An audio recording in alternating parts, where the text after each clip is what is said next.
3 દિવસ માટે છે ને યાત્રા બંધ કરી દેવામાં આવી છે. મતલબ કે ઋષિકેશથી જે પણ યાત્રા આવે છે ને, મતલબ જે પણ યાત્રાળુ આવે છે ને એને બંધ કરી દેવામાં આવી છે. 3 દિવસ માટે સાવ બંધ થઈ ગયું છે. ખાસ કરીને એમાં આપણા છે ને ગુજરાતીના જ વધારે આવે છે. તો ભાઈ પ્લીઝ ધ્યાન રાખજો ને વધારેમાં વધારે છે ને યાત્રા ઓછી કરો તો વધારે સારું. કેમ કે અત્યારે જે સવારમાં લેન્ડસ્લાઇડ થયું એમાં બી શાયદ એવું વાત મળી છે કે બહુ બધી ગયા, મતલબ ડેથ થયા છે, પણ હજી શું કે ડેટા સામો પરફેક્ટ ન થયો. બાકી ભાઈ આપણા ગુજરાતના આપણી પાસે આવેલા છે ફેમિલી મેમ્બર, હું તમને મેળવી દઉં.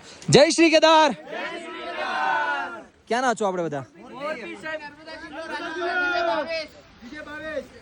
આ ચાલુ વરસાદમાં છે ને બધા ભાઈઓ આવેલા છે ને બધા છે ને જાદુ બનેલા છે. જાદુ ક્યાં ભાઈજી? અબે મત પીઓ સામને. ये वाला तो आई गया आ ગયા બાકી ભાઈ છે ને અત્યારે સવારનો તો વરસાદ ચાલુ છે. લગભગ આ વરસાદને છે ને 18 કલાકથી પણ વધારે થઈ ગયા છે. અત્યારે હજી વરસાદ ચાલુ જ છે. થેન્ક યુ સો મચ આવવા માટે. અને આ લોકો રૂમમાં રહેવાનું થઈ ગયું ને તમારે? થઈ ગયું ને? Thank you so much. અને ઉપર જ જાવ છો ને? કેરફુલી ઉપર જાઓ અને ધ્યાન રાખજો. અરે આ ભાઈ જ છે અમારે લઈને જાય છે ભાઈ, ઉપર આરામથી લઈ જાય. બાકી ભાઈ હાલમાં અત્યારે સમયની વાત કરું તો 3:30 થઈ ગઈ છે ને કેદાર ઘાટીમાં છે ને ભાઈ વરસાદ રોકાવાનું નામ નથી લેતો. અને પ્લીઝ સૌથી વધારે આપણા ગુજરાતના જ ફેમિલી આવે છે.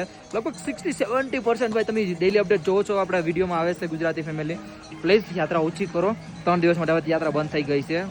બહુ ડર લાગે છે યાર હવે કેવું થાય છે વરસાદ આવીને. હા હજી અને બીજું પણ તમને કહી દઉં છું, ઉપર ઘાટીમાં જો સ્નોફોલ પડ્યો તમને દેખાડું. બરફ પડ્યો તાજો દેખાડું તમને. આ જોઈ લ્યો તમે, જો ચોખ્ખે આંખે તમારી આંખે જોઈ લ્યો, દેખાય? અહીંયા બરફ જ નહોતો, જો બરફ આવી ગયો. બરફ ક્યાં હતો ખબર? આ સાઈડના પહાડમાં જો અહીંયા હતો.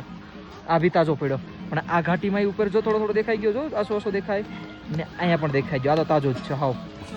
બાકી ભાઈ વધારે કઈ અપડેટમાં નથી. કેદાર ઘાટીમાં ધીરે ધીરે સ્નોફોલ પડવાનું ચાલુ થઈ ગયો છે અને યાત્રા ઓછી કરી ગયો એટલી મારી રિક્વેસ્ટ છે. અત્યારે સવારમાં જે ઘટના થઈ ગઈ છે ને 3 દિવસ માટે યાત્રા બંધ કરી દીધી છે ઋષિકેશથી. જય શ્રી કેદાર, હર હર મહાદેવ. યાત્રા ખુલતી હોય તો તમને જરૂર અપડેટ આપી દઈશ.